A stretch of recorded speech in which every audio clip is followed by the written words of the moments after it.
Hello दोस्तों, मेरे इस YouTube channel LTP expert zone में आपको बहुत बहुत स्वागत है।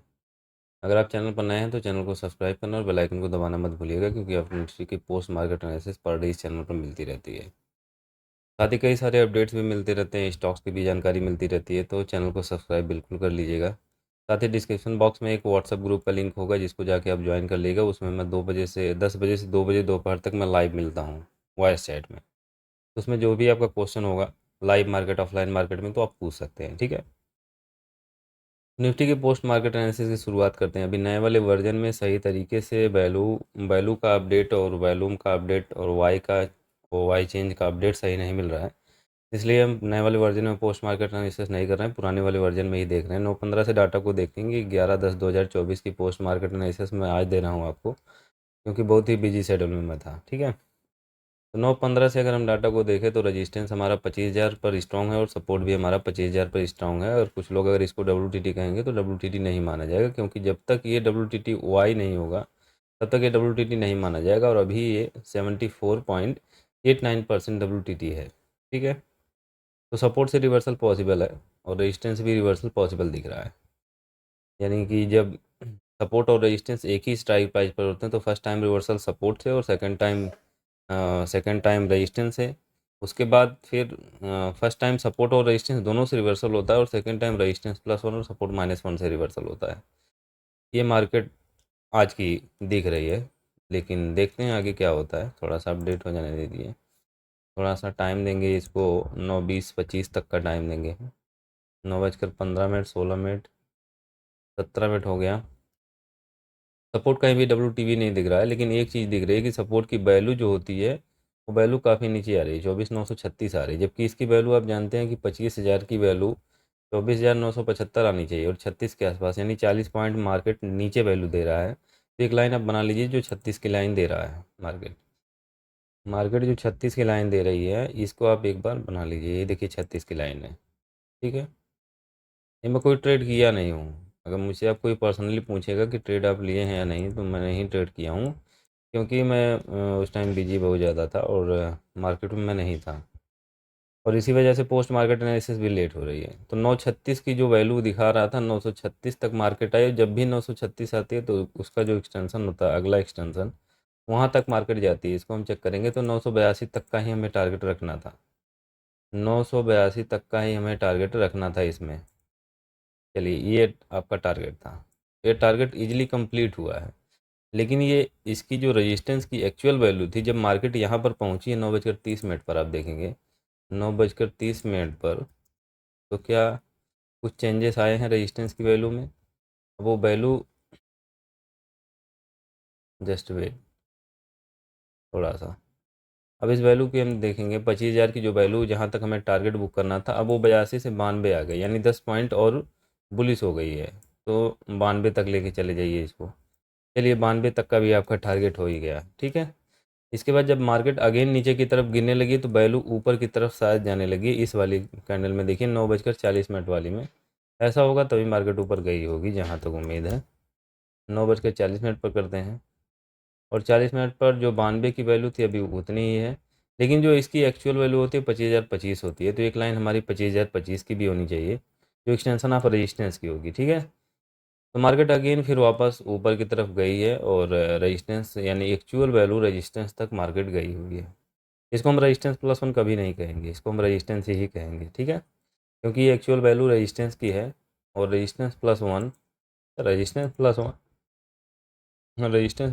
की भी वैल्यू वही थी। वैल्यू के हिसाब से तो रेजिस्टेंस +1 है और उस हिसाब से अगर देखा जाए तो रेजिस्टेंस ही है। तो उसमें दो वैल्यू आ रही है, एक तो एक्चुअल वैल्यू 25,025 होती है और एक्सटेंशन ऑफ रेजिस्टेंस की अगर हम देखें तो एक्सटेंशन ऑफ रेजिस्टेंस +1 की भी वैल्यू वही है। तो एक्सटेंशन ऑफ रेजिस्टेंस +1 समझिए या फिर रेजिस्टेंस समझिए, वहाँ से एक रिवर्सल अच्छा खासा मिलेगा, जहाँ से मार्केट सीधा 50 पॉइंट का फॉल दिख रहा था। 50 पॉइंट बहुत ज़्यादा हम नहीं सोच सकते हैं, क्योंकि वहाँ से मार्केट फिर अगेन अगर WTT बना ले, अभी तो WTT कहीं नहीं दिख रहा है। तो अगर ये WTT नहीं बनाएगा तो फिर सपोर्ट -1 मार्केट जाएगी, लेकिन अगर WTT बना लेगा तो मार्केट ऊपर की तरफ भी निकल सकती है, ठीक है। एक डाइवर्जन लेकिन निश्चित वहाँ से मिलने वाला था। वहाँ से जब भी रेजिस्टेंस से मिलेगा तो ये 975 तक का एक टारगेट हमारा था, यहाँ तक का। ये एक्सटेंशन ऑफ रेजिस्टेंस +1 समझिए, जो वैल्यू दिखा रहा है उस हिसाब से। तो सपोर्ट तक का ये 50 पॉइंट का रिवर्सल था, 100% रिवर्सल था। और ये यहाँ से फिर मार्केट ऊपर की तरफ भी निकल सकती थी, लेकिन अगर WTT नहीं होगा तो अगेन मार्केट नीचे ही जाएगी। इसमें ये चीज़ मिली और ये आपका सेकंड वाला भी टारगेट डन हुआ। और इसके बाद अगर हम देखें तो मार्केट में सपोर्ट -1, रेजिस्टेंस +1 भी हो गया वैल्यू के हिसाब से, और सपोर्ट -1 की अगर हम बात करें तो मार्केट आई है 11:25 पर। हम देखने की कोशिश करते हैं 11:25 पर सपोर्ट -1 की वैल्यू क्या है।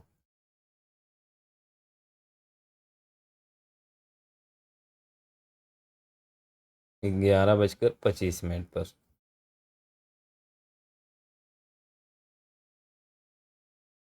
वेट, जैसा अभी हो जाएगा। 11:25 पर मार्केट आई है और घुमा फिरा के मार्केट ऊपर ही गई है, तो अच्छी ही बात थी, क्योंकि सपोर्ट -1 से नीचे मार्केट नहीं थी। ठीक है, सपोर्ट -1 के नीचे मार्केट नहीं थी। अगर यहाँ हम देखने की कोशिश करें तो सपोर्ट कहीं भी नीचे जाने की कोशिश नहीं कर रहा। 52% है, ये भी 53%, यानी मार्केट पूरे तरीके से सेंट्रलाइज थी। और सपोर्ट -1 की वैल्यू से ब्रेकआउट आके, यानी ये वैल्यू जो आ रही थी ना, ये आपकी 89 आ रही है, 983 के आसपास आ रही है, और वैल्यू आपको 75 तक मिली हुई है। ठीक है, 25 तक मिली हुई है। 982, सॉरी 25 का मतलब आपको यहाँ देखना होगा तब जाके मिलेगा। 933 तक की वैल्यू आ रही है, और मार्केट नीचे पूरा 19 तक गई हुई है, और यहाँ से रिवर्सल दे के पूरा टारगेट आपको मिला हुआ है। 50 पॉइंट का टारगेट मिला हुआ है। ये चीज़ थी सपोर्ट -1, रेजिस्टेंस +1, और रेजिस्टेंस से और सपोर्ट से रिवर्सल था आपका। यहाँ से भी रेजिस्टेंस का भी रिवर्सल था एक। अगर कोई यहाँ से ट्रेड करना चाहा होगा तो यहाँ से रेजिस्टेंस से भी एक ट्रेड 50 पॉइंट का बना हुआ, और सपोर्ट से तो रिवर्सल था ही। सपोर्ट से अगेन रेजिस्टेंस, रेजिस्टेंस से फिर सपोर्ट, रेजिस्टेंस +1, सपोर्ट -1, चारों ट्रेड आपका बना हुआ है। मैं यहाँ पे कम्प्लीटली सपोर्ट से ही ट्रेड बनाया हूँ।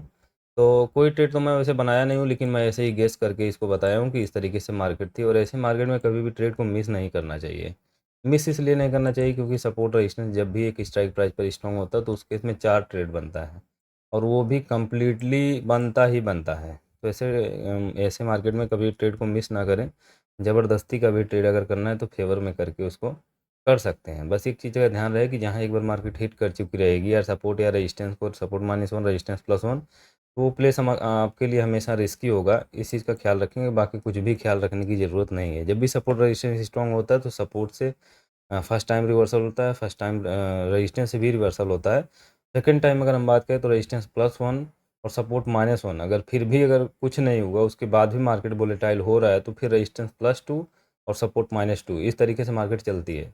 अब जैसे मैं बात कर रहा हूँ कि अगर रेजिस्टेंस से कहीं भी WTT ना हो, रेजिस्टेंस +1 को मार्केट हिट कर ले, या फिर सपोर्ट WTB ना हो, सपोर्ट -1 को मार्केट हिट कर ले, तो सेकंड टाइम सपोर्ट -1 और रेजिस्टेंस सपोर्ट -2 और रेजिस्टेंस +2, वहाँ से रिवर्सल होगा। लेकिन ऐसा नहीं होगा, जब भी +2 लगाने जाएगी तो वहाँ पे WTT की परसेंटेज बढ़ जाएगी।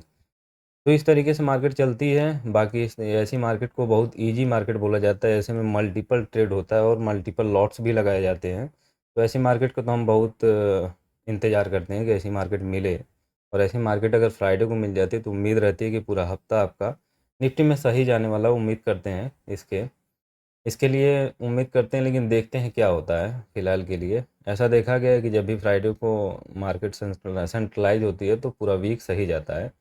तो आज के लिए बस इतना ही। अंत तक बने रहने के लिए आपका बहुत बहुत धन्यवाद दोस्तों।